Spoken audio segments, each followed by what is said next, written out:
Halo teman-teman semua, kami dari kelompok 4 akan membahas tentang telemedicine via satelit, harapan baru akses kesehatan kepulauan Indonesia.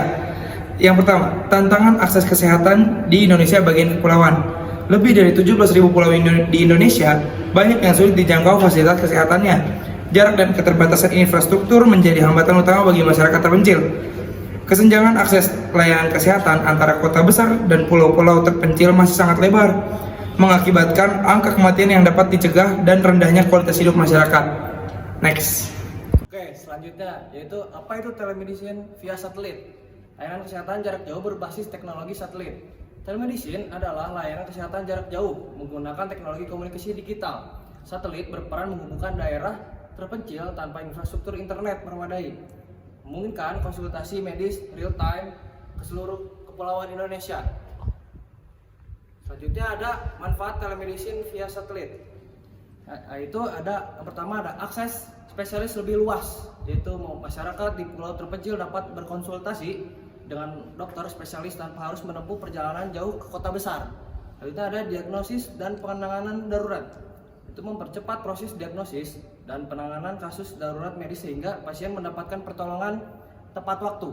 Selanjutnya ada efisiensi biaya dan kualitas data, mengurangi biaya perjalanan pasien dan tenaga medis, sekaligus meningkatkan kualitas layanan melalui data medis digital secara real time. Next. Selanjutnya ada contoh implementasi program di daerah terpencil. Program ini dirancang sebagai solusi konkret atau hasil nyata untuk mengatasi tantangan geografis dan keterbatasan infrastruktur komunikasi di wilayah 3T. Atau tertinggal, terdepan, dan terluar.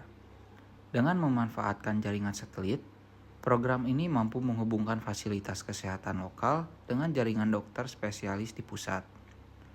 Adapun analisis dampak dan keberhasilan program. Implementasi program ini dilakukan di wilayah Kepulauan Maluku dan mencatatkan performa yang sangat signifikan dalam waktu singkat. Yang pertama ada akselerasi volume layanan. Dalam kurun waktu 6 bulan saja, terjadi lonjakan frekuensi konsultasi medis jarak jauh hingga 300%.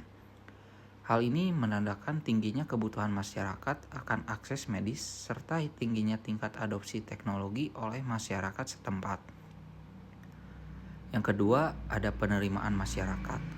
Tingkat kepuasan pasien yang menyentuh angka 87% menunjukkan bahwa layanan berbasis digital ini dinilai terpercaya, nyaman, dan menjawab ekspektasi pasien di daerah terpencil. Dan yang ketiga, ada pangkas birokrasi waktu atau efisien waktu tunggu.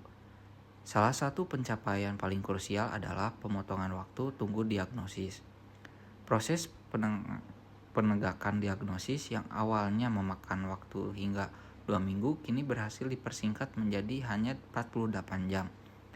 Kecepatan ini sangat kritikal bagi penanganan medis yang membutuhkan tindakan cepat.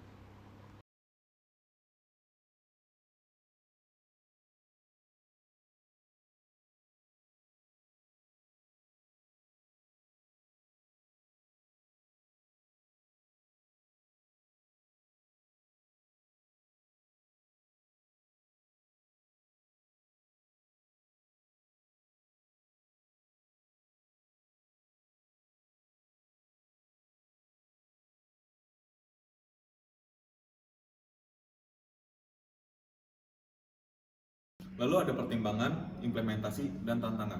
Ada 3 poin penting dalam adaptasi telemedicine via satelit. Yang pertama ada infrastruktur perangkat, yaitu penyediaan koneksi internet satelit yang stabil dan perangkat medis digital pendukung. Kedua, ada pelatihan dan edukasi tenaga kesehatan. Pelatihan bagi tenaga medis lokal agar mahir dalam menggunakan teknologi dan sistem telemedicine. Ketiga, ada regulasi, pendanaan, dan keberlanjutan. Pemenuhan aspek hukum perlindungan data, jaminan ketersediaan dana, dan strategi agar program bertahan dalam jangka yang panjang. Sekian pembahasan dari kelompok kami. Mari bersama dukung pengembangan telemedicine via satelit untuk Indonesia yang lebih sehat dan merata. Sekian, terima kasih.